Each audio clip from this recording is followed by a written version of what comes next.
Yeah, thank you very much. As a voice of a global industrialist, my punchline is I'm still and I'm continuing to be optimistic.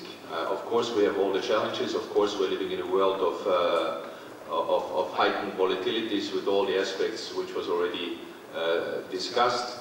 But there's no doubt that when we actually look back just 18 months, and I do remember all the discussions what we were having together. He said the bath tube in terms of recovery shape. He said that we've discussed all kinds of different shapes, and what happened is actually a V shape.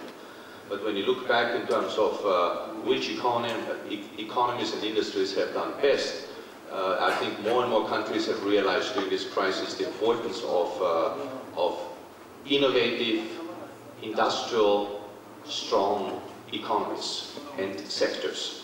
So the linkage between the importance of education, the linkage of research structures and applied research structures, linking it back into the real economy, medium-sized companies together with large companies. And I think this was one of the reasons why economies like Germany's have actually done extremely well in terms of how they have recovered.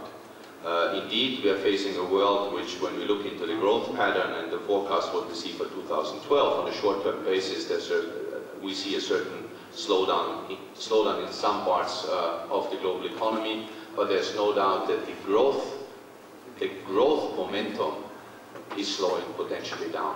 But it's not the overall growth story of the world economy.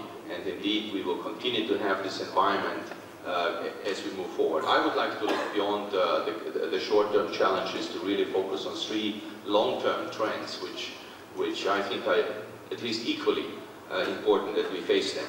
And the first one is urbanization. Today we have 60% of the global population living in cities. By 2050 it will be 70%. There's an estimated population size of 6.4 billion. So the current planet will actually live by 2050 in cities. They consume 75% of the energy. They are responsible for 80% of the CO2 emissions. In Israel alone, you have 40% of the total population lives in Tel Aviv. 50% of the jobs are actually concentrated there. So urbanization will end the livable environment and the creating a competitive infrastructure of urban centers of the world is a very important aspect which we have to tackle. The second, of course, is demographics. Between 1840 and today, we're living double our lifespan than we used to live in 1840. The expectancy will actually increase to 72 years by 2025. In 2050, it was 46 years.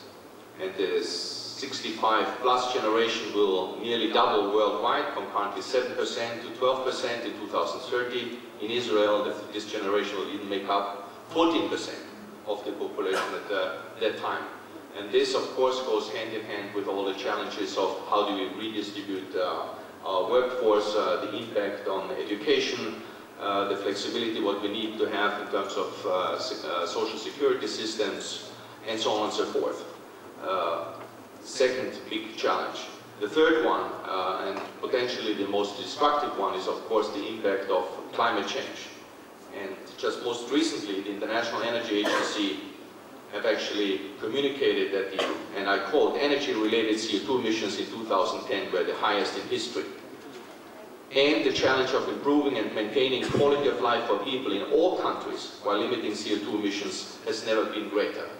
So how do we link the growth of the world, or de-link the energy consumption and the resource intensity, and how do we make sure that globally, but it's also a world which gets greener, and it has smarter solutions available already today.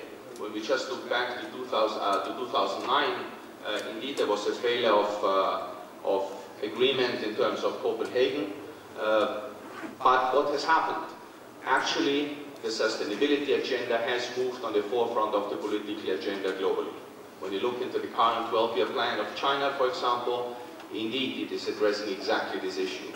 When you talk about the key statements of key political leaders around the world, when Obama talks about who's actually dominating or leading the 21st century, it will be economists who actually are leading also in the green tech and high-tech economy, and therefore drive technology.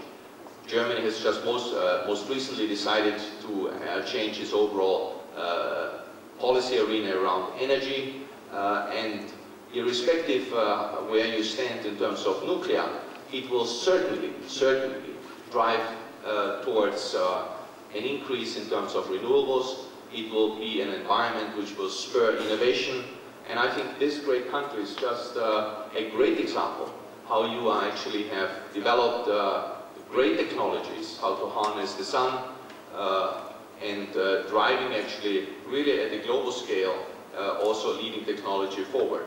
So indeed, the global crisis of 2009 has actually cost a devastating 50 million jobs. But as we go further, as we grow the global economy, there is a new industry emerging, and this is the green tech and clean tech industries around the world. It has moved on the forefront of the political agendas, and when you talk about in terms of what it really means for companies and for industries and for countries, it's an enormous opportunity for sustainable growth going forward. So I do believe despite all the uncertainties, despite all the volatility, and despite all the challenges what we are facing, the world is a world where we have to live up to our challenges to leave behind a better world for our children, and therefore I'm very optimistic.